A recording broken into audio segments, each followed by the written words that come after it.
I guarantee you कि तुम्हें इसके बाद कभी जरूरत नहीं पड़ेगी कोऑर्डिनेशन आइसोमर किसी और यूट्यूब चैनल वगैरह से देखने की, क्योंकि इतने डिटेल में इतने अच्छे तरीके से हम करेंगे ना, बच्चे रोते हैं, लाइक लिटरली इसमें रोते हैं, इतना गंदी चीज़ है ये।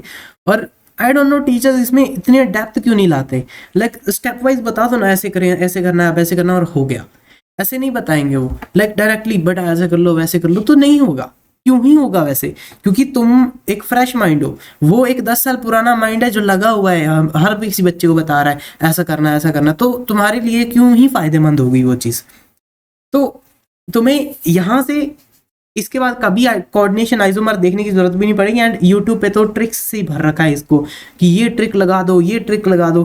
भाई ट्रिक का ना कुछ फायदा नहीं होगा, अगर अच्छा क्वेश्चन आ गया ना, तुम्हारी ट्रिक का कोई फायदा नहीं होगा। और अगर चल भी गई ट्रिक तो तुम्हें कॉन्सेप्ट ही नहीं पता। ठीक है, बेसिकली हमें पढ़ना है कॉन्सेप्ट समझने के लिए, ना कि उसको उसको लाइक वैसे पढ़ना है कि मुझे तो बस मजबूरी में पढ़ना पड़ रहा है, वैसे नहीं है।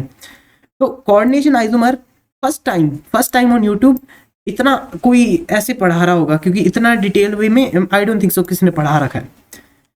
ठीक है, तो तुम्हें पहली बार ये फर्स्ट टाइम चलेगा यहाँ पे, बट हाँ कहीं और नहीं मिलने वाला, बट और कोई पढ़ाएगा भी नहीं इसको, और अनलेस एंड तुम पढ़ाओ इसको, और कोई नहीं पढ़ा सकता। चलो ठीक है, तो फर्स्ट ऑफ ऑल इसके बारे में थोड़ी थोड़ी जानकारी ले लेते हैं, क्या होता क्या है कोऑर्डिनेशन आइसोमर। आइसोमर तो हमें समझ आ रहा है कि कुछ ना कुछ ये इसका इसका वैसा ही है, इधर से उधर भागने वाली सी चीज है, और तो कुछ नहीं है। चलो ठीक है, हम देखते हैं क्या होता है। तो first of all start it by, चल ठीक है, एक मेरे पास कॉम्प्लेक्स है, ठीक है, एक कॉम्प्लेक्स है, एक और कॉम्प्लेक्स है। तो ये क्या होता है, ये मिक्सचर होता है दो कॉम्प्लेक्स का। ऐसा नहीं है कि दो कॉम्प्लेक्स तुमने एक दूसरे के बीच में मिला दिए, बट जस्ट इसको जब हम देखते हैं तो हमें दो कॉम्प्लेक्स के प्रोस्पेक्टिव से ही देखना पड़ता है। ठीक है, तो तभी तो आप इसको कोऑर्डिनेशन आइसोमर कहोगे, नहीं तो फिर सिंगल हुआ तो इसको तो फिर कोऑर्डिनेशन कंपाउंड भी कह सकते हो, कोई दिक्कत नहीं होगी उसमें।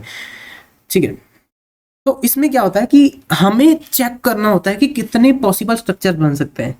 अभी पहली बार ये शब्द सुन के ही बच्चा डर जाता है कि अच्छा मेरे को स्ट्रक्चर बनाने पड़ेंगे, अरे भाई, फिर वो जाता है यूट्यूब पे और वहां पे जाके ट्रिक देख लेता है, और वो ट्रिक होती है भाई, काम कर जाती है, ठीक है, पर तुम्हारे कॉन्सेप्ट की तो नीलामी हो गई ना, तुम्हें वो नहीं आया, कॉन्सेप्ट नहीं आता उसको, उस बच्चे को कॉन्सेप्ट बिल्कुल भी नहीं आएगा। और अगर कुछ कॉन्सेप्चुअल क्वेश्चन पूछ लिया उससे, या उससे पूछ लिया कि इसका ऑक्सीडेशन नंबर क्या होगा, उसको वो भी नहीं पता होगा।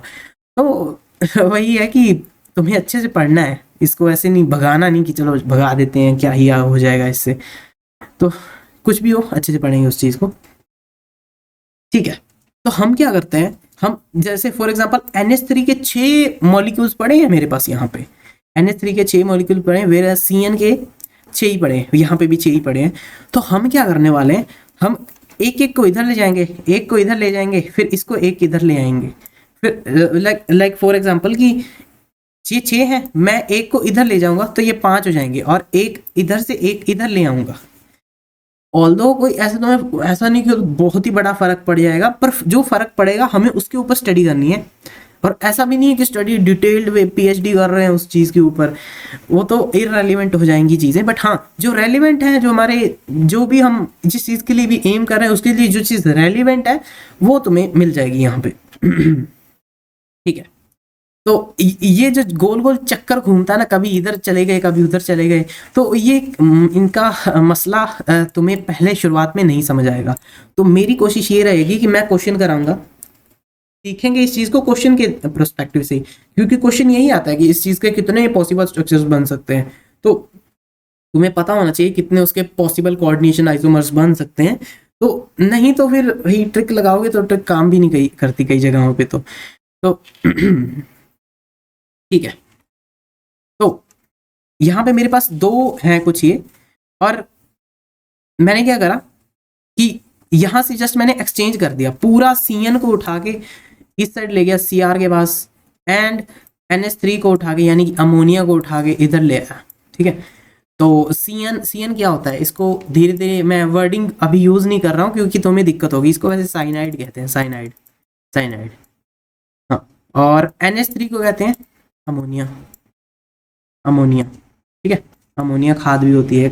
और साइनाइड क्या होता है, साइनाइड आपको कहाँ मिल जाएगा, मिल नहीं जाएगा, लाइक बहुत ज़्यादा वो होता है कि टॉक्सिक होता है बहुत ज़्यादा वो, तो वो लाइक एप्पल के बीज में मिल जाता है वो हमें। हाँ, एप्पल के बीज में मिल जाता है। चलो, ये हो गई हमारी थोड़ी सी जनरल नॉलेज। चलिए फिर आगे बढ़ते हैं। ठीक है, now these both are different coordination compounds. ठीक है, तो पहली बात तो हमें पता चल रहा है कि भाई मैंने पूरा NH3 उठा के इस साइड फेंक दिया और साइनाइड जो था पूरा इधर फेंक दिया, तो भाई डिफरेंट तो होगा। ठीक है, डिफरेंट तो होगा। पर हम क्या क्या होगा अगर मैं एक एक करके फेंकूं, तो क्या होगा अगर मैं एक एक करके फेंकूं? क्या पता कुछ बढ़िया चीज दिख जाए मेरे को, या फिर मेरे को कोई और चीज पता चल जाए इसके बारे में। ठीक है, तो लैब में ऐसे ही काम होता है कि क्या पता ऐसा हो जाए, क्या पता ऐसा हो जाए, तो उस चीज को पता करने के चक्करों में वो चीज ऐसे काम करते हैं। उनको मजे नहीं आते ऐसा काम करने में, बट हाँ, रिसर्च पर्पज से होते हैं ये सब काम। तो ठीक है, चलो इसके ऊपर लाइक क्वेश्चन क्या बन सकता है? पहली बात तो क्वेश्चन इसके ऊपर ऐसा बन सकता है, how many coordination isomers could be formed, ऐसे तुम्हें पूछ सकता है। और तुम अगर ट्रिक वाले बच्चे हो तो प्लीज यहाँ से चले जाओ, बट हाँ, अगर तुम्हें समझना है कि मुझे करना क्या है, लिटरली क्या करना है, ट्रिक से वो नहीं आएगा, फील भी नहीं आएगा वो चीज़ की। जो तुम्हें यहाँ से जो फील आएगी कि हाँ ऐसे करते हैं इस चीज़ को, इस चीज़ को ऐसे करा जाता है, तो वो क्वेश्चन को रिपीटेडली कर करके आएगा ना। तो ऐसा नहीं है कि हम यहाँ पे बहुत ज़्यादा रिपीटेडली क्वेश्चन करने वाले हैं, बट हाँ थोड़ा थोड़ा समझोगे तो समझ जाओगे, क्योंकि पहली बारी में अगर नहीं समझे तो दूसरी बारी में भी नहीं समझ पाओगे। तो ऐसे हो जाता है कई बार कि तुम फॉर एग्जांपल पहली बारी काइनेमेटिक्स तुमने खोला, अगर तुम उसको पहली बारी अच्छी तरह से पढ़ लेते तो तुम 10वीं बारी नहीं पढ़ रहे होते काइनेमेटिक्स। मैंने देखा है भाई 6th बार 7th बार 8th बार बच्चे काइनेमेटिक्स पे आ रहे हैं वापस, क्योंकि समझा नहीं था उस टाइम पे। तो इससे अच्छा तुम अभी समझ लो इस चीज़ को, तो तुम्हें अच्छा काम दे जाएगी ये चीज़। नहीं तो तुम्हें वापस भी कभी ना कभी लौट के आना पड़ेगा यहाँ पे, तो वहाँ भी टाइम तो वेस्ट होने ही वाला है। तो देखो, मैंने यहाँ पे टिप पे लिख रखा है कि पहले क्वेश्चन देखो, सारे क्वेश्चन देखो मैं कैसे सॉल्व करता हूँ, उसके बाद खुद कोशिश करो। खुद कोशिश कब करो? जब तुम पूरा ये लेक्चर देख लो, और ये पूरा लेक्चर कोऑर्डिनेशन आइसोमर्स पे बेस्ड होगा। जितना भी लंबा होगा हम कर लेंगे, कोई दिक्कत नहीं है। बट हाँ, तुम जैसे ये लेक्चर खत्म होगा इसके बाद ये क्वेश्चन सॉल्व करोगे, क्योंकि इनको सॉल्व करोगे ना तो थोड़ा तुम्हारा माइंड बिल्ड होगा, नहीं तो वही है ना, दिक्कत रह जाएगी फिर से। तो चलिए आगे यहाँ पे काम करते हैं। तो यहाँ भी हमें करना क्या है? पहली बात करना क्या है, वो कह रहा है how many coordination isomers could be formed. तो कोऑर्डिनेशन आइसोमर्स, पहली बात कैसे मैं समझूं क्या इस चीज से? तो ये है कोऑर्डिनेशन आइसोमर। फॉर एग्जांपल मैंने लिख दिया PNH3 एंड पहली बात ये एक कोऑर्डिनेशन आइसोमर है, ये खुद एक कोऑर्डिनेशन आइसोमर है। ठीक है, अभी ये पूछ रहा है इसके कितने वेरिएशंस बन सकते हैं, तो ये इसके और वेरिएशंस मांग रहा है। ओके, तो मैं कैसे ढूंढूंगा और वेरिएशंस? मैं क्या करूंगा कि फॉर एग्जांपल अगर ये NH3 यहाँ पे 4 अमोनिया है, अगर मैं यहाँ पे 3 अमोनिया कर दूं, मैं जस्ट एक्सपेरिमेंट कर रहा हूँ, मैं जस्ट लैब में बैठा और मैं एक्सपेरिमेंट कर रहा हूँ, दैट्स इट। तो मैंने क्या करा, मैंने यहाँ पे इसके साथ तो 3 अमोनिया रहने दिए, और इस साइड से ना एक Cl उठा लाया, ये वाली, इसको मैंने इधर रख दिया इस साइड, इसके अंदर। ठीक है, तो ये मैंने यहाँ पे Cl रख दिया। ठीक है, इसको कर दिया डब्बे में बंद, जिसको हम कहते हैं कोऑर्डिनेशन स्फीयर। तो इसको फिर अगला डब्बा दिखा, तो प्लेटिनम को तो वैसे का वैसा रख दिया मैंने, बट पर मैंने क्या करा, जो मैंने यहाँ से एक, तुम्हें याद होगा कि यहाँ पे 4 अमोनिया थे और यहाँ पे 3 है, तो वो एक अमोनिया मैंने कहाँ फेंका? उस एक अमोनिया को मैंने इस साइड फेंका, तो मैंने NH3 इधर रखा था, एक NH3 मैंने इस साइड रख दिया था। और तुम यहाँ देखो, एक Cl तो 4 में से एक Cl इधर चला गया, तो बचे कितने? 3 Cl बचे, तो यहाँ पे तुम Cl3 लिख दो। लो, ये बन गया आपका एक कोऑर्डिनेशन आइसोमर। अभी पहली बात आती है कि ऐसे तो मैं बनाते जाऊंगा, तो मैं क्या, चलो बना लेते हैं। कितने बना लोगे? तो कितना ही बना लोगे, देख लेते हैं। तो वेट, हाँ, तो आप यहाँ देखो, अब पहला स्ट्रक्चर क्या था, मैंने एक NH3 इधर भगाया था, अब मैं 2 NH3 इस साइड भगाऊंगा, तो यहाँ पे 2 हो जाएंगे और यहाँ पे 2 रह जाएंगे, बिल्कुल सही है। और एक Cl यहाँ से उठा के इधर ले आऊंगा, तो यहाँ पे Cl2 हो जाएगा, और यहाँ पे Cl एक सिंगल Cl रह जाएगा, 1 1 1।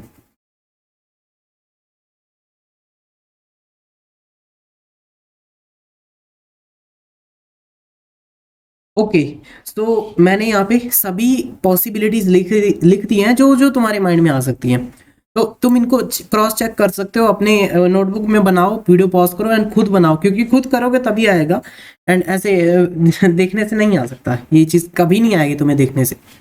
ठीक है, तो फर्स्ट ऑफ ऑल क्या था, हमने बस फ्लिप करना था, जस्ट स्वैप करना था, स्वैपिंग करनी थी, इधर से उधर भगाना था एक एक करके।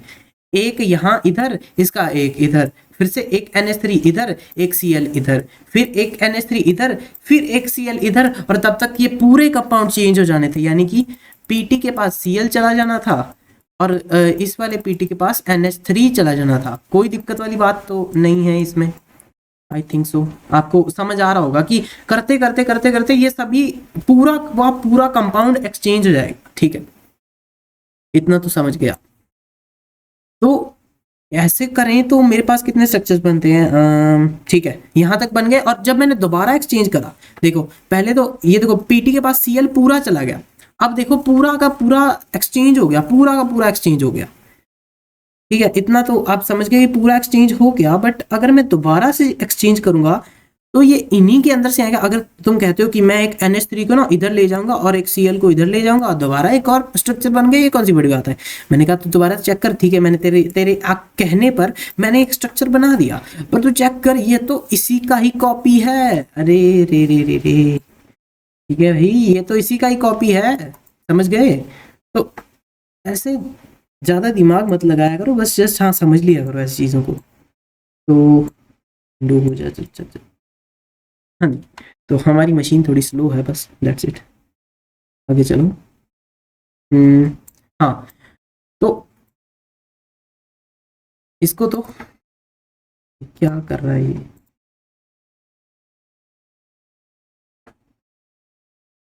हाँ तो आई थिंक सो इसको तो मुझे इरेज कर देना चाहिए। तो टोटल मेरे पास बचे कितने कंपाउंड्स, 4 कंपाउंड बचे। तो ये पूछ रहा है इसके कितने पॉसिबल स्ट्रक्चर होंगे, उसने कहा इसके कितने होंगे, तो इसमें इसको गिनोगे थोड़ी ना इसको, वो कह रहा है इसके और कितने पॉसिबल होंगे। तुम्हें क्या करना है, तुम्हें तो ये मिल गए स्ट्रक्चर्स, 4 है पॉसिबल स्ट्रक्चर्स जो बन सकते हैं। ठीक है भाई, ओके, इतना तो हम समझ गए। पर क्या ये चारों के चारों वैलिड होंगे, तो वो हमें देखना पड़ेगा। वैलिडिटी कैसे चेक करते हैं, वैलिडिटी चेक करनी तुम्हें सिखाते हैं हमें। तो फर्स्ट ऑफ ऑल आप क्या करो कि तुम्हें ऑक्सीडेशन नंबर अच्छे से निकालना आना चाहिए, please please please, oxidation number अच्छे से तुम्हें आना चाहिए। ठीक है, फॉर एग्जांपल अगर मैं इस वाले कंपाउंड को कभी ना कभी उठाता हूँ, इसको हाथ भी लगाता हूँ, तो तुम्हें पता होना चाहिए ऑक्सीडेशन नंबर कैसे निकलेगा। ठीक है, फॉर्मल चार्जेस वगैरह तुम्हें थोड़े थोड़े मैं बताता रहूंगा, बट हाँ ध्यान रखोगे तभी समझ आएगा, ऐसे कुछ भी नहीं समझ आने वाला। ठीक है, तो हम क्या करने वाले हैं, सबसे पहले ये फर्स्ट वाला जो है येलो कलर में जो मैंने स्प्रे करा है, इसको अपन चेक करते हैं और समझते हैं इससे कि क्या क्या इसका कर सकते हैं अभी हम। तो ऑक्सीडेशन नंबर, पहली बात है हमें क्यों निकालना है, फॉर्मल चार्जेस हमें क्यों पता होनी चाहिए। देखो ना तुम यहाँ पे देखो, यहाँ पे देखो, तुम एक बार ही मेरी बात तो सुनो जरा। तुम यहाँ पे आपको +2 दिख रहा है, यहाँ पे -2 दिख रहा है। और कोऑर्डिनेशन कंपाउंड तभी एग्जिस्ट करता है जब एक प्लस का चार्ज और एक माइनस का चार्ज, या फिर 0 का चार्ज हो फिर भी ठीक है, पर अगर +2 का चार्ज है और इधर -3 का चार्ज है, भाई वो बहुत ज़्यादा अनस्टेबल हो जाएगा, वो स्टेबिलिटी का इशू आ जाएगा उसमें, और वो कभी तो एग्जिस्ट ही नहीं करेगा कई बार, और अगर करेगा भी तो वो अनडिफाइनेबल सा हो जाएगा, समझोगे नहीं उस चीज़ को अपन। तो इस कारण से कोऑर्डिनेशन कंपाउंड्स जो हैं वो वैसे ही एग्जिस्ट करते हैं, जैसे NaCl, Na+ और Cl- होता था ना, तो अभी तुम ऐसे तो नहीं कह सकते Na+ है और Cl-2 है, नहीं यार, ये तो गलत हो गया ना। तो वैसे ही है ये भी चीज़।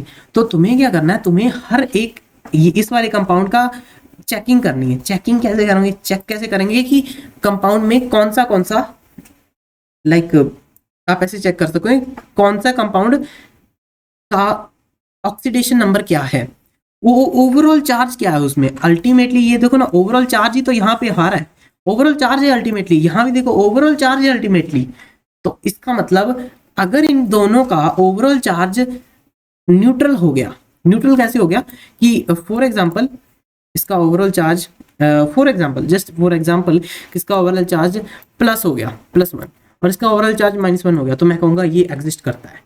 पर एक यहाँ पे भी दिक्कत है कि अगर इसने कह दिया कि नहीं भाई shit, ये क्या हो गया बच्चा, हाँ ठीक है,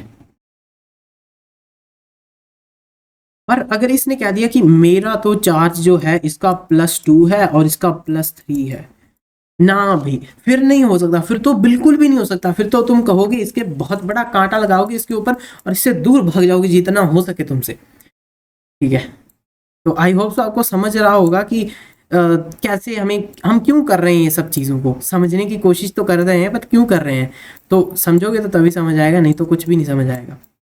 चलो, तो हम इसका निकालने वाले हैं। सबसे पहले क्या करेंगे, पहला स्टेप क्या है कि मुझे प्लेटिनम का ऑक्सीडेशन नंबर निकालना पड़ेगा, उसके बाद इस वाले प्लेटिनम का निकालना पड़ेगा। ठीक है, और खुशी की बात यह है कि तुम्हें प्लेटिनम का ऑक्सीडेशन नंबर सिर्फ एक ही बार नहीं निकालना है, और उसके बाद तुम्हारा बस तुम्हें पता चल जाएगा ठीक है प्लेटिनम जो है वो इतने ऑक्सीडेशन नंबर पे है। तुम सभी का यहाँ से चेक कर सकते हो, कैसे करोगे अभी बताता हूँ मैं।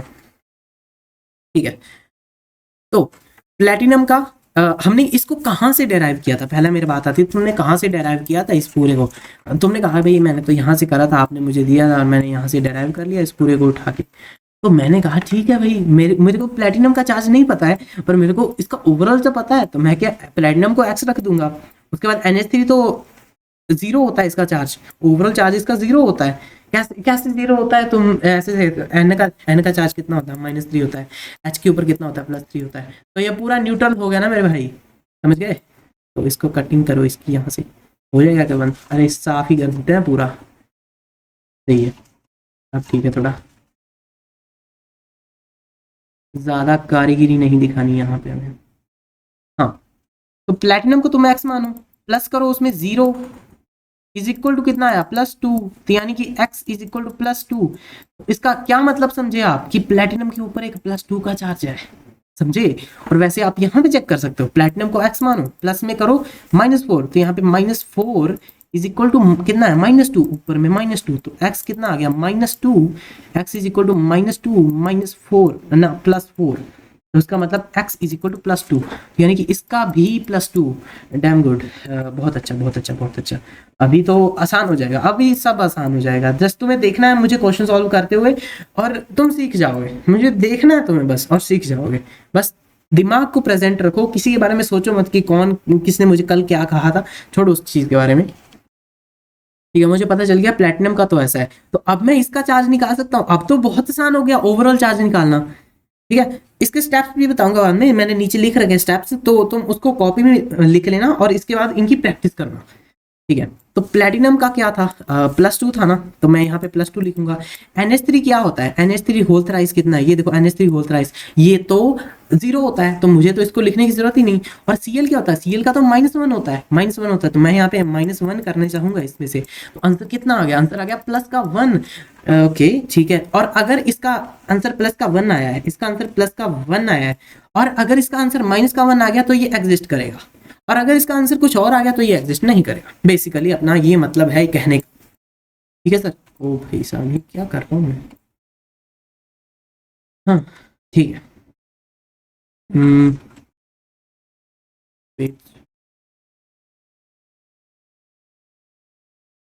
जस्ट ना थोड़ी सी सफाई करनी थी। हाँ, तो इसका ओवरऑल चार्ज कितना आ गया, +1। ठीक है, अब मैं इसका निकालता हूँ, ठीक है, इस पूरे वाले का, platinum Cl3 and NH3। Okay, तो प्लेटिनम का तो +2 में ही था प्लेटिनम, तो वो उधर ही रहेगा, कितने भी कंपाउंड चेंज कर लो, यहाँ भी +2 में रहेगा, यहाँ भी +2 में, यहाँ भी +2 में। ठीक है, तो इसको +2 में रखो और माइनस करो इसमें से 3, -3 कैसे करो, Cl3 होता है ना, तो एक Cl -1 हुआ तो 3 Cl -3 ना हो गए। इसको कितना आंसर आ गया, इसका आंसर आ गया -1। अरे good good good good good good, हमारा काम बन गया यार, हो गया, सही हो गया सही हो गया, सब सही हो गया, तो ये तो अच्छी बात हो गई है। चलिए फिर आगे आगे और देखते हैं। ऐसे क्वेश्चंस करने में अच्छा भाई मज़ा आता है, ऐसे क्वेश्चंस करने में भी बहुत बढ़िया क्वेश्चंस होते हैं ये वाले। बढ़िया उस तरीके से नहीं कि पता नहीं क्या ही बहुत ही ज़्यादा टफ दे दिया, बट एक होता है कि ठीक है ठीक ठाक क्वेश्चंस हैं तो हमें आने तो चाहिए ना एटलीस्ट। करना कैसे, इनकी सॉल्विंग में भाई दिक्कत आती है लोगों को, तो हमें तो नहीं आनी चाहिए। हाँ, तो आगे, हाँ इसका देखते हैं। ठीक है, ठीक है, ठीक है। हाँ, तो इसको कहाँ सॉल्व किया जाए, यहीं पे कर देता हूँ। ठीक है, प्लेटिनम के ऊपर आता है +2, NH3 होता है 0, Cl होता है -2, -2 यानी कि 0। ओके, इसका 0 आ रहा है ओवरऑल चार्ज। ठीक है, याद रखो इसका चार्ज 0 आ रहा है। अब दूसरे वाले का चेक करते हैं, उसका क्या आएगा। प्लेटिनम का होता है +2 एंड Cl का होता है -2। तो ये कितना आ गया, ये ओवरऑल तो आ गया 0। तो अल्टीमेटली आप इसको भी कंसिडर कर सकते हो, क्योंकि 0 + 0 ये भी न्यूट्रल है और ये भी न्यूट्रल है, कोई दिक्कत नहीं है। देखो ना, तुम ऐसे करके देख लो ना, +1 -1 कितना आंसर आया इसका, ये कट गया भाई, 0 आ गया। 0 + 0 कितना आया, 0। That's it, good. बस इनको प्लस कर लिया करो, दैट्स इट। चार्जेस को प्लस कर लिया करो, अगर 0 आ जाए आंसर तो गुड, अगर 0 से कम या ज़्यादा आ रहा है तो दिक्कत है, बहुत बड़ी दिक्कत है फिर तो चलिए आगे देखते हैं। अभी इसको भी चेक कर लेते हैं फिर। इसको यहाँ पे कहीं कर लेता हूँ मैं, +2 और उसके बाद NH3 है, NH3 की जरूरत नहीं होती हमें, और माइनस जरूरत क्यों नहीं है, क्योंकि उसका चार्ज ही भी 0 है। तो ये कितना आ जाएगा, ये आ जाएगा -1। अब ये माइनस की तरफ बढ़ना शुरू हो गया। ठीक है, इसका चार्ज आ गया -1। अगर मैं इसका चेक करूँ तो इसका आ जाएगा +2 एंड -1, तो इसका चार्ज आ जाएगा +1। डैम गुड, बढ़िया था, ये भी बढ़िया था। तो आगे और देखते हैं, और देखते हैं, ये भी मिल जाए तो मज़ा आ जाएगा। PTCl4 कितना आएगा इसका, ये आ जाएगा +2 और ये आ जाएगा -4। तो इसका ओवरऑल चार्ज आ जाएगा -2 का charge, and I think so इसका +2 का चार्ज आ जाएगा। हाँ, इसका +2 का चार्ज आ जाएगा। ठीक है, तो ये सब इसके पॉसिबल स्ट्रक्चर्स बन गए, जो जो जो हमें चाहिए थे, ये सब स्ट्रक्चर्स बन गए, और गुड, हो गया हमारा काम। 4 स्ट्रक्चर्स बन गए, और इसको अभी यहीं पे ही रहने देते हैं, कोई नहीं। तुम्हें मिल जाएगा PDF, बट उसमें उसमें ये सॉल्व नहीं किए होंगे, क्योंकि मैं सॉल्व करके अगर तुम्हें दूंगा फिर वही है ना, आलसपना दिखा के फिर कहोगे कि ये कर लेते हैं, वो कर लेते हैं। इससे अच्छा भाई अभी कर लो भाई, जो होता है। खुद करोगे तो तभी आएगा, ऐसे नहीं आएगा। चलिए आगे बढ़ते हैं। Okay, so till now I have made structures आपके बन चुके हैं। आप घूम क्यों रहा है। हाँ, स्ट्रक्चर्स मैंने बना दिए हैं, स्ट्रक्चर्स नहीं, जो भी यहाँ पे इंटरचेंजिंग करनी थी वो मैंने कर दी है, तो ताकि तुम्हारा टाइम बच जाए। ठीक है, तो ये वाली इंटरचेंजिंग जो है मैंने इस वाले के लिए करी है, इस वाले की। कलर क्यों नहीं शो हो रहा है कोई भी,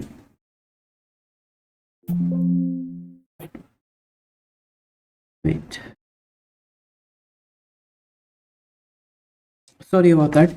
हाँ, तो अब क्या करने वाले हैं हम, अब क्या करने वाले हैं कि यहाँ पे हम थोड़ी सी स्टडी करेंगे इस चीज़ के बारे में।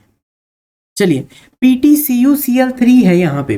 पहले तो पहले तो कुछ और ही था, पहले ऊपर दोनों वाले में प्लेटिनम था, अब एक में कॉपर आ चुका है, दैट्स इट। और कुछ नहीं चेंज हुआ, दैट्स इट, यही चेंज हुआ है। तो तुम्हें वही वही चीज़ें अप्लाई करनी है, बट जस्ट हाँ, कॉम्पाउंड्स चेंज हो गए तो तुम्हें थोड़ा सा दिमाग लगाना पड़ेगा, दैट्स इट। चलिए लगाते हैं फिर दिमाग। अभी क्या करना है, पीटी को तुम पहली बात पी2 को x मानो, क्योंकि ओवरऑल चार्ज तो इसने +2 दिया हुआ है ना, यहाँ पे ओवरऑल चार्ज +2 है, तो पीटी को मैं x मान लेता हूँ। NH3 तो होता ही नहीं है कुछ इसके पास, तो इज इक्वल टू, फिर तुम इसको 0 मानो, और क्या 0 नहीं +2 का मानो, यानी कि पीटी +2 है। ठीक है, इस और सी यू चेक करो कितना है, सी यू ज़्यादा इम्पोर्टेंट है। तो सी यू को तुम मैंने x माना और प्लस करा इसमें -4, यानी कि -4 इज इक्वल टू -2, तो यानी कि x इज इक्वल टू -2 + 4, तो ये कितना हो गया, ये हो गया +2, कोई गलती नहीं होगी इसमें। ठीक है, अब ये +2, तो पक्की बात है पीटी जो है ये भी +2 है, और जो ये सी यू है ये भी +2 है, दैट्स इट। हमें बस यही चाहिए था, इसके बाद तुम बस धड़ाधड़ लिखी जाओ और करते जाओ। जब भी और ये मत कहना कि ये देखो +2 और ये देखो +2 कंपाउंड अनस्टेबल हो गया, अब ये आइसोमर नहीं रहा। अभी तुम ये तो देखो, ये सिर्फ इसी का है नंबर, ये भी सिर्फ इसी का नंबर है। ओवरऑल नंबर तो हमें ढूंढा ही नहीं ना बेहतर, ओवरऑल ऑक्सीडेशन नंबर नहीं ढूंढा है, ओवरऑल चार्ज ऑन कंपाउंड जो है वो अभी ढूंढना है। ठीक है, तो अभी क्या करो, इसका +2 में प्लस करो 0, क्योंकि इसका तो 0 होता है, अभी मैं कितनी बारी बोलूँ। ठीक है, और Cl होता है -1, तो -1 कितना हो गया इसके ऊपर, पूरा ओवरऑल चार्ज हो गया इसके ऊपर +1 का चार्ज। ओके जी, ओके। तो यहाँ पे चेक करते हैं, इसके ऊपर +2 और Cl 3 है, तो यानी कि -3, तो ओवरऑल इस पे ऊपर -1 का चार्ज हो जाएगा। बेसिक अलजेब्रा लग रहा है, बेसिक अलजेब्रा, बिल्कुल बेसिक अलजेब्रा, आपको पता होगा ऐसा अलजेब्रा तो। हट जा, हाँ ठीक है। नेक्स्ट देखते हैं, यहाँ पे इसके चेक करते हैं। तो मतलब ये तो पॉसिबल है, तो मैं यहाँ पे टिक लगाना चाहूँगा। यहाँ पे आप चेक करो 2 और यहाँ पे -2, क्योंकि यहाँ पे -2 ना, ये 0 आ गया फिर, और Cu का +2 और यहाँ पे भी -2 यहाँ पे भी 0, तो ओवरऑल ये भी एक कंपाउंड बन गया है, क्योंकि स्टेबल है अल्टीमेटली। यहाँ पे चेक करो आप, Pt का +2 लिख दो और Cl 3 है, तो यानी कि -3 लिख दो। बेसिकली यही लिख सकते हैं, और तो कुछ लिख नहीं सकते।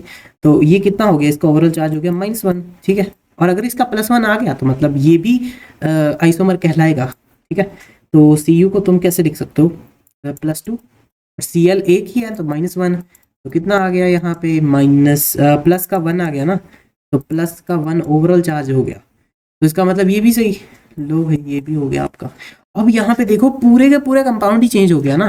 पीटी के पास अमोनिया था, 4 अमोनिया थे पीटी के पास, और कॉपर के पास 4 क्लोरीन थे, दोनों एक्सचेंज हो गए। ये इधर चला गया और ये इधर चला गया। भाई मेरे को तो बढ़िया लगती है ये सब चीज़ें बढ़िया लगती है, क्योंकि थोड़ा सा फील होता है इन सब चीज़ों को देख के, फील होता है कि हाँ भाई कुछ तो हुआ है, कुछ तगड़ा काम हुआ है यहाँ पे। चलिए जी, यहाँ पे देखते हैं, चलो आ जाओ। तो पीटी के ऊपर एक होता है प्लस का चार्ज, Cl है -4, तो यानी कि -4, तो ये कितना हो गया, ये तो हो गया -2। ठीक है, मैंने -2 मान लिया, और अल्टीमेटली यहाँ पे भी कितना हो जाएगा, यहाँ पे +2 हो जाएगा। हाँ, क्योंकि Cu का वही है +2। ठीक है, तो ये बन गया आपके पॉसिबल स्ट्रक्चर्स, पॉसिबल 4 स्ट्रक्चर्स बनते हैं इसके। तो यहाँ पे अगर ये इरेज हो जाए तो बढ़िया हो रहा है। हाँ, तो इसके पॉसिबल कितने स्ट्रक्चर्स बन गए, 4 पॉसिबल स्ट्रक्चर्स, 4 पॉसिबल स्ट्रक्चर्स। अभी हम अगले 2-3 लेक्चर्स के लिए यही करने वाले हैं स्ट्रक्चर्स। अभी ये नहीं, ये तो बहुत आसान हो जाएगा ना अभी तुम्हारे लिए, बट शुरुआत में मेरे को पता है, जब मैंने किसी टीचर से पढ़ा था आज से अराउंड 1 साल पहले, तो ऑनेस्टली बताऊं मुझे कुछ समझ नहीं आया था, इतना रद्दी बढ़ाते हैं ये लोग। और ये क्या तुम्हें होमवर्क चाहिए क्या इस चीज़ का, होमवर्क दूं क्या इसका, होमवर्क कर ही सकते हो इतना तो, हाँ करो, इसको करो। और अगर ना हो, बात सुनो, अगर ना हो तुम्हें क्या करना है, ऐसा नहीं कि अभी करने बैठ जाना, अभी मत करो, इस वाले लेक्चर के बाद। और मैंने यहाँ पे नीचे लिख रखा है ना कब कैसे क्या करना है, ये देखो ना, ये लिख रखे मैंने, तो ये इसके है कुछ। और वैसे भी तुम्हें देख के समझ आ जाएगा, यानी तो मैं हिंदी में लिख के तुम्हें दे दूंगा अभी, तो तुम्हें बाद में करना है, अभी नहीं करना। अभी छेड़ोगे ना तो तुम डर जाओगे बेसिकली, तो मेरे को तुम्हें डराना नहीं है, तो हम थोड़ा प्यार मोहब्बत से इसे काम लेते हैं। तो हाँ ठीक है, तो इसके पॉसिबल 6 स्ट्रक्चर्स बन सकते हैं, तो आप इसको ज़रूर ट्राई करना, घर पे करना, ट्राई करो। और अगर ना हो, हाँ मैं कह रहा था कि अगर ना हो तो नीचे आपका नंबर मिल जाएगा, वहाँ पे आप मेरे को मैसेज कर सकते हो व्हाट्सएप वगैरह पे, तो सही रहेगा वहाँ पे। ठीक है, आगे चेक करते हैं इसका। अब हमने क्या करा, अब इसने क्या करा, इसने इसका मेटल ही चेंज कर दिया। अरे चल कोई नहीं, डरते थोड़ी ना, हम कर लेंगे, कोई दिक्कत नहीं है, इसमें क्या बड़ी बात है। तो चलो देखते हैं। तो पहली बात आती है कि ईएन का आप क्या मतलब दे रहे हो, ईएन। पहली बात ये ऑर्गेनिक का चीज़ है, बट हाँ हमें यहाँ पे ज़रूरत पड़ जाती है, तो ये भी ऑर्गेनिक, बस इसके आगे इन लग रखा है और कुछ नहीं, तो घटिया जोक था, सॉरी। हाँ, तो चलो यहाँ पे आओ फटाफट से।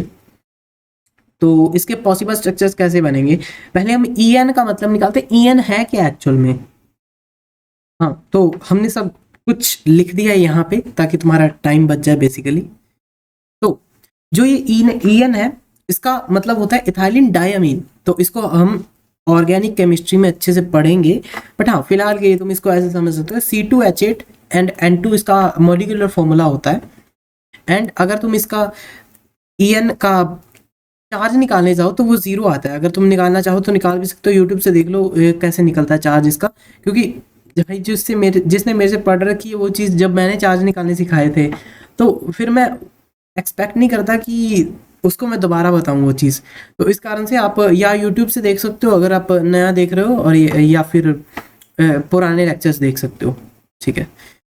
तो हम कहाँ थे, हाँ, तो ये तो मुझे पूरा पता चल गया कि ठीक है ईएन तो जीरो होता है, तो मुझे ईएन को ना प्लस करना है ना माइनस करना है। वेयर एज C2O4 का अपन नंबर ओवरऑल चार्ज चेक करें तो वो -2 का आता है, ठीक है, इतना पता चल गया। और ये 3 स्ट्रक्चर्स बन गए इसके। तो अभी इन चीज़ों का आगे डेफिनेशन करना, आगे इनको डिफाइन करना बहुत आसान हो जाएगा।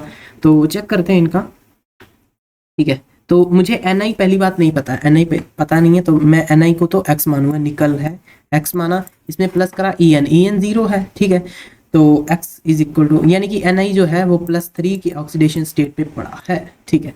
वेराज फेरियम की चेक करें, फेरियम फेरियम फेरियम फेरियम, तो इसको मैं X मानता हूँ, इसमें प्लस करता हूँ -2, तो यानी कि -2 नहीं, -2 नहीं, -6 करेंगे ना, क्योंकि एक C2O4 का चार्ज है -2, पर यहाँ पे तो 3 है ना, तो मैं तो -6 करूँगा, ठीक है।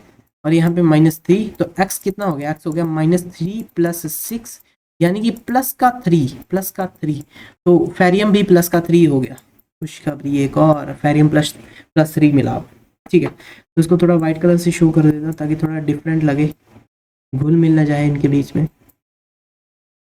हाँ अब ठीक है, तो बस अभी ठीक है, हमें मिल गया। तो अब बस ढूंढना है 3 + 0 प्लस ये कितना था, C2O4 एक ही है ना, तो ये -2, कितना आ गया इसका आंसर, इसका आंसर आ गया 1, इसका आंसर आ गया प्लस का 1, इसके ऊपर प्लस का 1 का चार्ज है। अगर इसके ऊपर -1 का आता है तो ये एक कोऑर्डिनेट आइसोमर कहलाएगा, कोऑर्डिनेशन आइसोमर कहलाएगा। So sorry about my language. 3 और इसमें से करो -4, तो ये कितना आ गया, अरे बाबा ये तो -1 आ गया, मज़ा आ गया ये तो, ठीक है। ये तो टिक लगाओ इसके, tick mark, good girl good boy. चल ठीक है आगे चलो। एन आई के ऊपर फिर से ये +3 का ही रहेगा, कभी भी देखो +3 का ही रहेगा, ठीक है। बट हाँ चेक करना हमारा फर्ज बनता है, हमें पता होना चाहिए, तभी याद होगा धीरे धीरे, ठीक है। तो इसमें प्लस करते हैं C2O4 ट्वाइस, तो यानी कि -4 हो जाएगा, ये तो -4 हो जाएगा, तो यानी कि इसका आंसर -1 आ जाएगा। वेर एज आप इसका चेक करो +2, एंड ये सिंगल ही है ना, तो ये -2, कहाँ दिक्कत आ रही है, कुछ गलत लग रहा है मेरे को तो। 3 + C2O4 है ना, और क्या हो गया,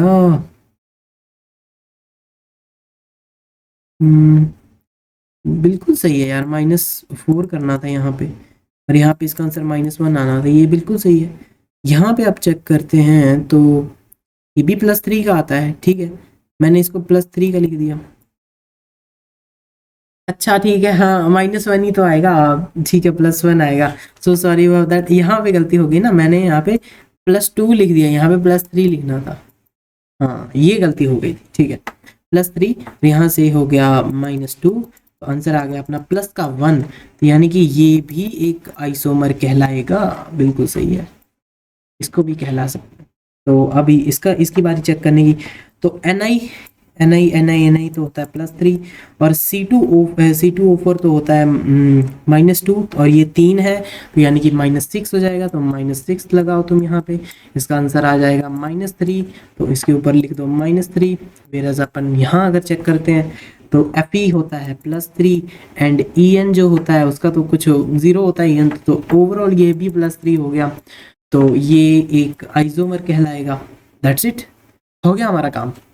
तो हमें ओवरऑल कितने मिल गए, इसको मिला के 4 पॉसिबल आइसोमर्स मिल गए, 4 पॉसिबल आइसोमर्स, ठीक है।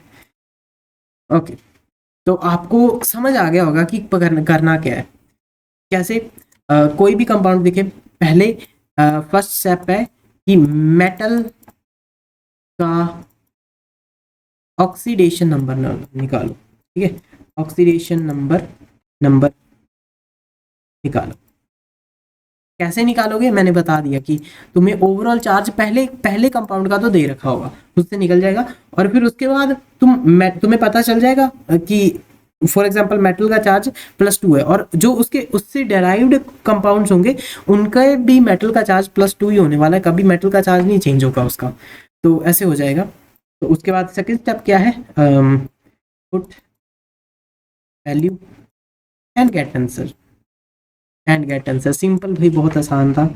बाकी यहाँ पे थोड़ा सा वैसे लिख रखा है मैंने, how to find possible coordination isomers, identify cationic and, इसका कोई काम नहीं है, इसका हमें कोई काम नहीं है, हमने तो वैसे ही कर लिया। स्वैप लाइगेंड्स बिटवीन देम, ठीक है, note down the compound should be neutral, ये तो तुम्हारे दिमाग में बस चुका होगा अभी तक। तो अभी क्या करना तुम्हें, ये एक जो मैंने होमवर्क वाला दिया था, थोड़ा बेंच पीछे आ जा भाई, हाँ, तो एक जो मैंने यहाँ पे होमवर्क का वाला कहाँ दिया था, ये रहा, इसको आप होमवर्क कर लेना, इसको एज अ होमवर्क ट्रीट करो, इसको करने की कोशिश करो, हो जाएगा आई थिंक सो आपसे। तो इसी तरीके से करोगे तो हो जाएगा। बाकी मैंने आपको बता दिया, तरीका तो बता दिया, बाकी कोई दिक्कत हो तो मेरे को व्हाट्सएप वगैरह पे मैसेज कर सकते हो, और कोई दिक्कत नहीं होगी। वैसे तो इतना मतलब अच्छा लेवल का पढ़ाया है मैंने, वैसा नहीं पढ़ाया कोई ख़त्म ही कर दो इसको, जल्दी जल्दी भगाओ इस चीज़ को। तो आई होप सो आपको समझ आया होगा। तो इस टिप को याद रखना चाहिए हमेशा कि अगर कोई क्वेश्चन तगड़ा कोई दिखे तुम्हें क्वेश्चन, तो पहले कोशिश करो कि मैं अपने टीचर वगैरह से समझने की कोशिश करूँ ये चीज़ को, क्योंकि उनको ज़्यादा पता होगा तुमसे, चाहे कैसा भी टीचर हो बट उसको पता तो होगा, कुछ तो पता होगा उसको। तो बेसिकली आप ऐसे सोचा करो। तो ठीक है, ख़त्म होता है ये लेक्चर यहीं पे ही, ठीक है।